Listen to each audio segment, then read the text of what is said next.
Okay, you're done. All of the hard work is done, and now it's mission accomplished. So what's next? Because with your degree from ITI, you'll have the tools you need to have a better life. And the reason we do this is you. We want to foster your dreams, your plans, and the hope for your future with a quality education. Our tagline is for a better life, so you can actually live the life you've always dreamed of. And it can all begin here at ITI, where we're invested in your future. I'm Lee Feinswag, and this is Sports 225. And not just any Sports 225, this is the 25th year of the show. We started with Sports Monday, continued it into Sports 225, and now, a quarter century later, here we are.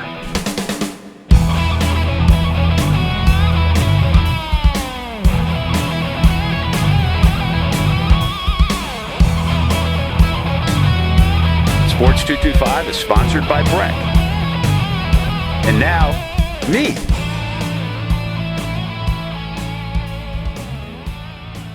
Oh, I ought to know better, but before I start with Matt Moscona, I'll tell you I'm wearing the pink shirt because it's pink out everywhere. Everybody's having their pink out volleyball games, pink out football efforts to raise awareness of breast cancer and research and hopefully a cure. And so this is one of my favorite pink shirts, and so I'm in pink.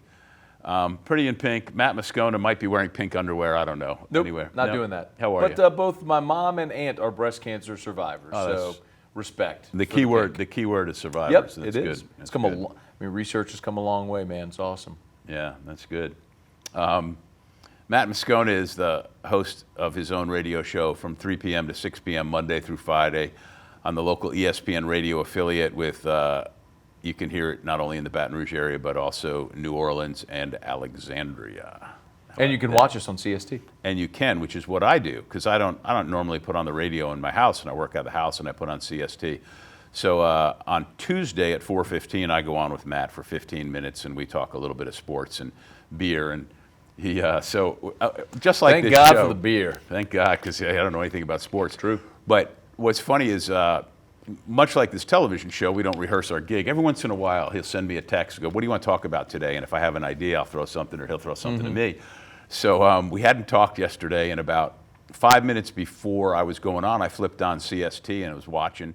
And he said, "When we get back, we'll talk to Lee about beer and SEC basketball media days and how the Tigers were picked." And I was like, "Ooh, it's SEC media days." So I'm scrambling during the commercial break, getting up the SECsports.com website because I'd forgotten. Did you not know that the order of finish had been published and all that stuff? They were picked third. You didn't know that. No, I just always assume for you that's your wheelhouse. If there is something basketball related, I can ask you, and you can come up with some type of sensible comment. Right. Otherwise, we'll talk about football, and you'll make some asinine statement like you did this week when you said the loser of the LSU-Alabama game is going to win the national championship, and you're assuming that an SEC champion is not going to make the playoff, which is just dumb.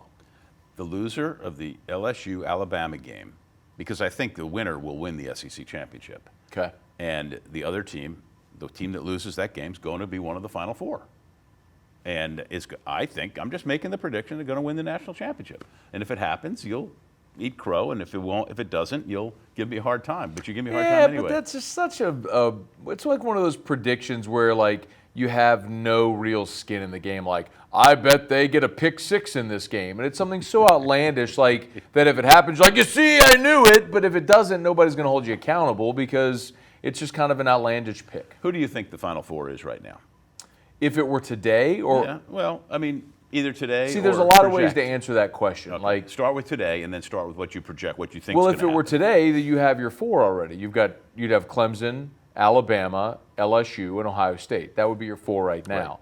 Right. Oklahoma fans would probably be ticked off about it, but play somebody. Right. And maybe they'll probably get that opportunity if they go undefeated. Ultimately, though, I think probably Ohio State and Oklahoma will lose somewhere along the way. I think Clemson will go undefeated because they play either nobody. LSU or Alabama have And to either lose. LSU or Alabama will lose. So I think the question in college football that becomes really intriguing is, does Oklahoma run the table then lose to Texas in a Big 12 championship game? If that happens, then the Big 12 is out. Mm-hmm. The Pac-12 is probably already out, but Oregon, if they run the table and their only loss is a close neutral site loss to Auburn, they could get in. And then Ohio State's probably the real chance for the Big Ten. I don't want to sleep on Wisconsin, but I feel like we played that game before with Wisconsin where they're really good on defense, they run the ball, but eventually they're going to run up against someone who's way more athletic and just going to beat them. I would really like to go watch the Big Ten in football some year. I think that would be so much fun to go to a different spot each week or something. Yeah, because the Big Ten's just, the weather gets cool, the leaves change, the stadiums are so big. It's just a neat conference. In that respect, yeah, but the football's bad. The football is so bad. I mean, Ohio State is modernized, and they're a lot of fun, but we've seen Ohio State also run up against LSU in Florida and a lot of these schools, and they ultimately get punked. I think Penn State's a paper tiger or a paper lion. Michigan stinks with Jim Harbaugh. And then what else is there? You want to go watch Wisconsin run the ball 60 times a game? No thanks. Did you ever Watch read the Rutgers? book, The Paper Lion? Did you ever happen to read that book? No. Do you know about it? No. Okay, so this Sports Illustrated writer, and right now I'm blanking out on his name, embedded with the Detroit Lions and actually learned to play quarterback. He wasn't particularly athletic and got to play in an exhibition game. And the movie and the book made Alex Karras famous, who, of course, later on was the guy more people knew him as much for Monday Night Football and Punching the Horse in Blazing Saddles as they did for his football career, which was a pretty darn good football career. But anyway, Paper Lion. Big Ten's not good at football. Meanwhile, to get me back on path. Thank you so much. Spent a year in South Bend, and I got to go to all the Notre Dame games, and they played Purdue and Michigan State and a lot of those teams, and that's not fun. All right. But the cities are cool and the stadiums are cool. No, you don't think? Nah. You're not a bit. I'm good. You got cured from that 1 year in the Midwest. I'm good. Hard pass. Good, thanks. He's the ubiquitous Matt Moscona because he does not only his own radio show, but anytime I need him on this show. This is the first time you've been on here in the 25th year of Sports Monday / Sports 225. Did you know that? A quarter century. How old were you when it started, young man? I don't know. I don't know. How old are you now? 37. There you go. So you'd have been a little 12-year-old boy watching. You probably watched every show of that first year. Nope. Yep. I think it was on. It was a Cablevision 9. Yeah. Was the old station. Is that where you had to go to like the grocery store, check out and buy the cable cast, the little paper booklet to see what was on TV? You Do you remember remember that? that? Yeah, I do. yeah. Of course I remember that. I just said it. Well, no, and in the newspaper too. The newspaper we had the actual listings of what was on TV. I'm glad we're past that. Yeah, me too. It's way better. Life's way better. What do now. you do most reading on? Computer, phone, or iPad? Phone? On your phone. You got one of the big ones, or are you just a little? It's an iPhone 6. Okay. I'm not a super adapter. Like I don't need to go get the newest iPhone the day it drops. I'll use mine until it's basically obsolete. Until they keep updating it to where they're like, no, you're getting a new phone now. There you go. All right. He's Matt Moscona. He's there's an edge, kind of an ornery edge to him here today as we tape the show. I don't know. We'll get back. We'll find out. I'll ask him a personal question when we get back. I'm Lee Feinswag, Sports 325.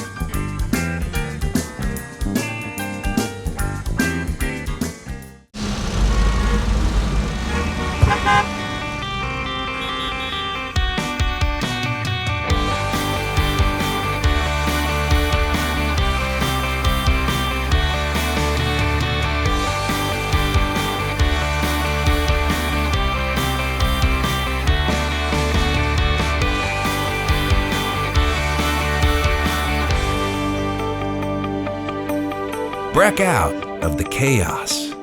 Back on Sports 225, hanging out with my buddy Matt Moscona. And he is my buddy. People, I see people out and about, and they always want to know, because of being on Matt's show once a week, what's the beer? And then they also say things like, tell Matt not to give you such a hard time. And it's part of the gig, it's fun. That's the whole gig. And we give each other a hard time in real life, too, actually. That's true. That is true. Which is It is our relationship. It's just that we just take that in real life and just transpose it on air. yeah, but it's I am proud of you, though. This is the first time in the many years I've been on Sports Monday that you look presentable. Thank you. I mean, you have a nice shirt, you have nice pants, you have nice shoes, you're wearing socks. You look actually like a presentable adult human today. A lot of times I don't wear socks, but I think I'm pretty presentable most of the time. There's nothing I can do about my old hair that's just all over the place. You have hair. I Good could have for put hairspray on or something. You're good there. When I first was going to start television, I had a conversation with Dan Patrick when he was still at ESPN. Watch your feet. And he said, dropping names like that. He said, yeah, well, the first thing you need to do is get some anti-reflective eyeglasses, which I didn't even know such things existed. And he said, you're going to need some hairspray and be able to do something about that hair. Did you just want to tell that you had talked to Dan Patrick once? Is that why you told that story? No, I just, it was a correlation to the hair. I mean, I have lots of brushes with famous people, don't you? Yeah, but Okay, I don't so tell there you go. stories on people's shows about them. Never on your own show? Not unless people ask. Who's the most or so. famous person you think you know? Know or have met? Either or, just, one name drop. I mean, Shaq has to be. It has to be. It's the easiest, but Right. how many human beings can walk on literally in any country in the world and be known by one name? Yep. I mean, No. I mean, it's like Shaq, there was Elvis, Madonna, Jesus, Ali. Ali. I mean, it's a very short list. Yeah, for sure. Prince, maybe not even Prince. I don't know. I mean, but Shaq for sure. Shaq. Yeah, no, I mean, I was lucky enough to cover him his whole college career. and that was Personally, maybe I'm fabulous. closest with Alex Bregman probably. Yeah. I mean, the rise he's at. He is the most recognizable superstar in baseball today. And they did a nice job of marketing him with the MLB stuff, and he's such a good guy. Yeah, he's fantastic. So, Matt Moscona, as he nears the end of his fourth decade, is just beat up, battered, and being held together with scotch tape and glue, and had to have a knee surgery recently. Yeah. Yeah. So Tore my how's meniscus. your knee? Doing better. Going to getting some PT, getting that thing right. Yeah. You know what I mean? Hurts a little bit. Does it? Yeah, a little bit. How'd you hurt it? It's a wear and tear thing over the years. I ran marathons, and so You it was ran a just marathon? I ran 2. Did you? Which ones? The Marine Corps Marathon in D.C. in 2005, and the New York City Marathon in 2006. I did not know that. Well, now you do. I ran 2 marathons, and someone with my build probably should not be running distance. So that really took its toll on me. So I don't really run it anymore at all. My knees, my feet, my back, absolutely always in pain. And then, so this is what you were getting at. My meniscus was slightly torn, and then I was putting my son in the car seat, and so I put my knee on the seat as I was putting him in his seat, and I guess the way I had my weight positioned, it just shredded that thing. So I had a bucket handle tear. It was really bad. My leg was kind of stuck at a little, like a 7, and had to let it sort of rectify. Went to the emergency clinic, kind of popped it back in. Oh, that hurts Yeah. just talking about it. Yeah, it wasn't good. Wasn't good. So had a little scope. Hopefully in a couple more weeks, I'm back, blowing and going. Did you scream and curse and do all sorts of things when you did that day? Nope. No. Good for you. My kid was there. Little kid, impressionable. I can't scream and curse in front of the kid. That's only when I'm watching football or things of that nature, or the Yankees lose in the ALCS, like that sort of stuff. Then I could scream and curse. Stacy, my daughter, was a little girl. Something we were doing at a soccer practice for a team I was playing on. This, long time ago, and I kicked the ball, and something happened, and it went where it wasn't supposed to, and I went and I yelled the curse word. The F? An S. Or the S? Yeah, okay. and Stacy, from about 25 yards away, she goes, "Daddy, why did you yell?" Yeah. And I said, because I kicked the ball wrong. Yeah, She's like, sorry. Well, if we're just telling silly stories about our kids cursing, and everybody has, this is a very real it's life nothing thing. better. I mean, There's everybody nothing has better it. than a little so kid cursing. and Drew, of course, my son has some developmental delays, and so he's 5, but developmentally more like about a 2-year-old. But he knows the words that go together and their intonation. So he knows like D and S and F, like whenever something. So if Daddy now, when I'm watching a game and I'm displeased, and if I go like, and I hold back, he will run up to me and say, with a smile on his face, in repetition, all of those words. And I look at my wife, who's glaring at me. I said, I didn't say it. All I did was say, "Grr." Oh, you've got to video that. I have. Oh, good. I'd love to see that. Okay. This was worth getting up and coming to studio for, just to hear the fact that you've done a couple marathons and to hear that Drew drops F-bombs when he thinks you need one inserted into your conversation. And he'll even say like, F. F. I'm just, that is so great. Yeah. I'll say. Oh, gosh. I got to go to a He's break. done it on Morning Scone as well, my Facebook Live show. Yeah, yeah. By the way, He's- on Facebook, if you don't follow Matt and see his morning wake up Babylon about things, it's pretty good. But Drew comes in and steals the show. It's the only reason I do it. That's it. Oh gosh. All right, we got to talk some sports, and we will when we get back from this. Yeah, we will. We can. It's. All right. He's Matt Moscona. You can follow him on Twitter at Matt Moscona. You can listen to him on the radio every day from 3 to 6 and watch him on TV if you're not scared. And I'm Lee Feinswag, and this is Sports 225.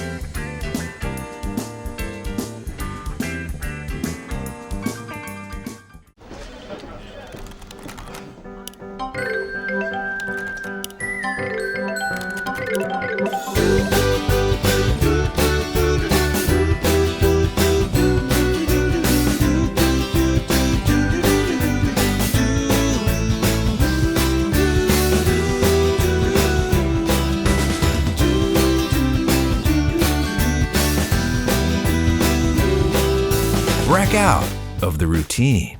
Big news. I like this new look. I like the lights. I like the way all this looks. You know, it's good. It's good stuff. We're back. It's Sports 225. Matt Moscona's here. His hand finally getting into the screen. You know, there you go. You're on the. It's like one of those Leaning Tower of Pisa pictures that people take. That was pretty good. That's pretty funny. Got him. Oh, gosh. Oh, we're so mature. 2 weeks ago, I was on Matt's show. It was a Tuesday. And then last week, I was traveling. I was in Los Angeles and then Colorado, so I skipped it. But the last thing he asked me 2 weeks ago as we were getting off, he said, you know, all right, yes or no, does Joe Burrow win the Heisman Trophy? And I said, no, because it was just easier to take the field at that point. But since then, there is no doubt in my mind that it's his Heisman Trophy to lose, because he's not only set it up with these great numbers that he's had leading into a game that finally was, you know, a big-time game, and the fact that it had ESPN's largest television viewing audience for a college football game in a few years, and LSU beat Florida, and that last touchdown pass was, for the people who are still awake on the East Coast anyway, will certainly stay in their memory. And he's done everything really well. But your point still is that you win the Heisman in November and December. Well, I mean, But I still think, barring some total collapse, it's his. there is a long list of people who had the award won in September or October. Remember Denard Robinson, the quarterback at Michigan, who didn't tie his shoes, went by shoelace. Like, he had this amazing September. It was his, and they fell apart. Yeah, but we're already into late October. We're in mid-October, but Okay. Leonard Fournette, same thing. I mean, it was Leonard's through October. And then they went to Tuscaloosa. He ran for like 30 yards on 15 carries, and that was that. So while I agree it's Joe's to lose, it's also Tua's to lose, because those two will have a collision course. I think whichever team wins that game, that quarterback will win the Heisman, because neither team is going to lose after that. LSU will play after Alabama, Ole Miss, Arkansas, and Texas A&M. They'll win those 3 games. And Alabama has Mississippi State, some FCS school, I think Western Carolina, and then Auburn, and they'll win those 3. So really, it's just a matter of who wins that game. I think whichever team wins that game, that quarterback wins the Heisman, and that team will win the SEC and be the #1 seed in the playoff.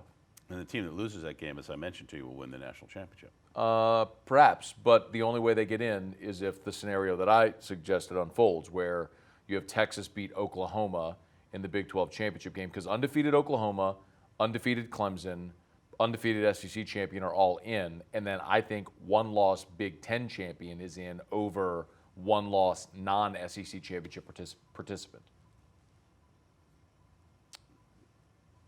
Interesting.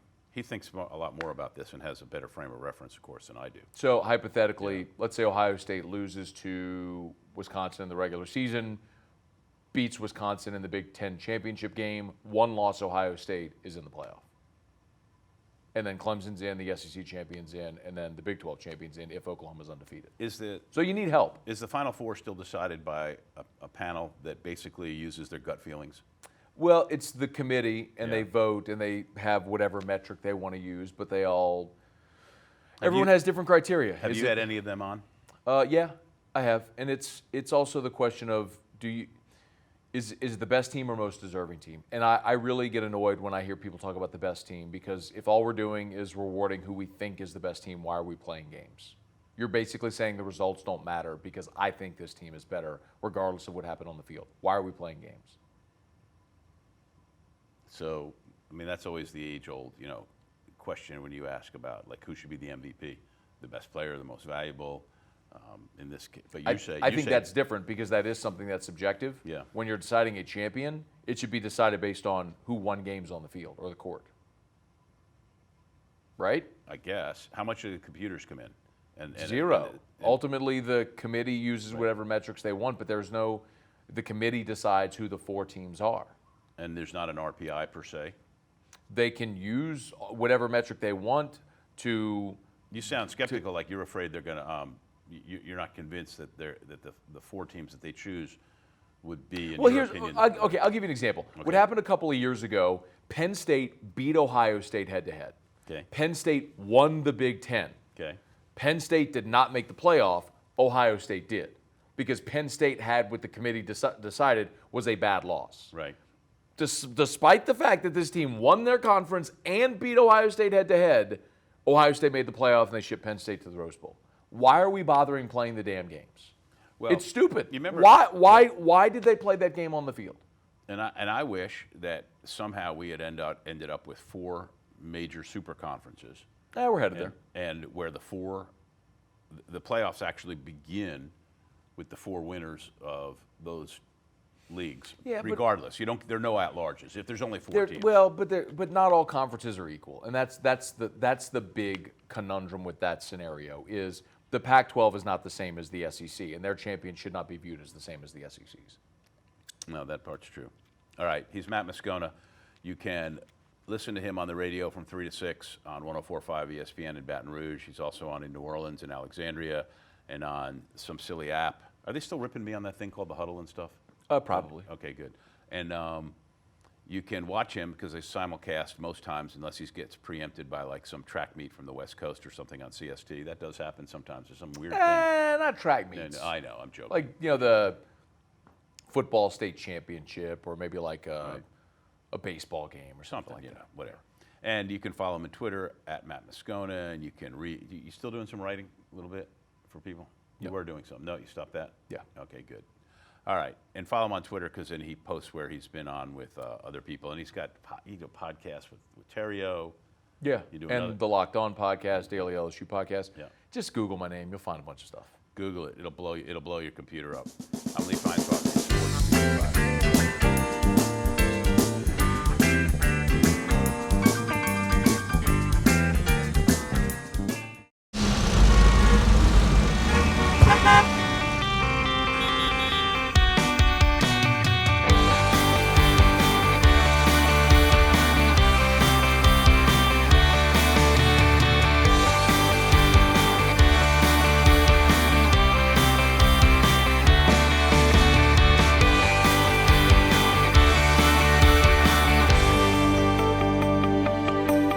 Break out of the chaos. All right, we're back on Sports 225, coming down the home stretch. Go to sports225.com to see all the show listings on Your View, which is Cox 4, and on CST, where we're on in 18 states, as scary as that might be, and to watch replays of old shows. And thank you to Niels Breckoff from Cox 4 and Your View for punching the buttons and making this show happen today, and for whatever the heck Matt Moscona is doing next to me. Can you get a wide shot of that there? I'm coming down the home stretch. Oh, I got it. You're jogging. Well, figuratively because you can't because of your knee. Coming down the home stretch. Yep.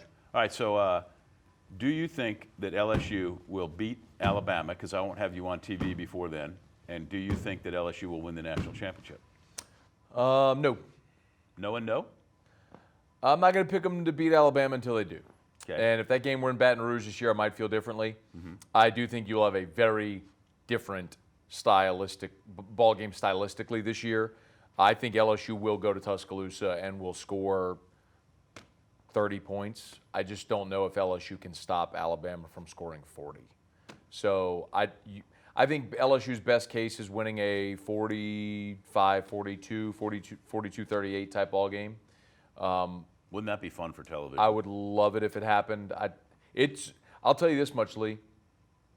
I have said for years now, since they lost the game with Fournette in 2015, that I would not pick LSU to beat Alabama again until they do.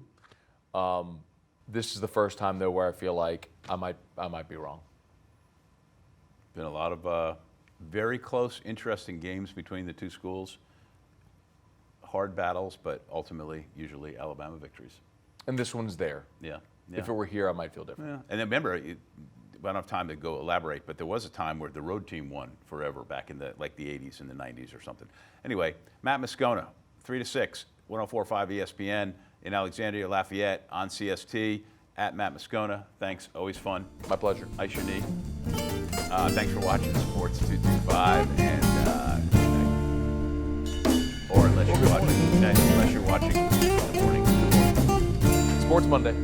There you go. 25 years. Sports Monday. At carnival time by Baton Rouge Bay, that's the site of my story.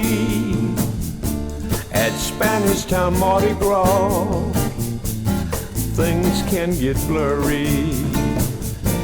See the mowers marching